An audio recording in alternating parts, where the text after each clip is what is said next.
когда сапог российского оккупанта вступил на мою землю, у меня больше не стало русских друзей.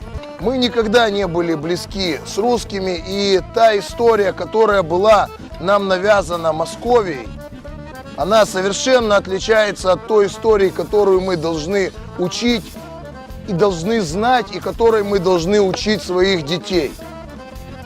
Мы никогда не были одной крови с московским племенем. Историю они украли у Украины, переписали на тот лад, на который им было бы удобно манипулировать нами. Поэтому говорить о том, что мы похожи, там, где русский, там смерть. 20 лет русские только и делают, что убивают.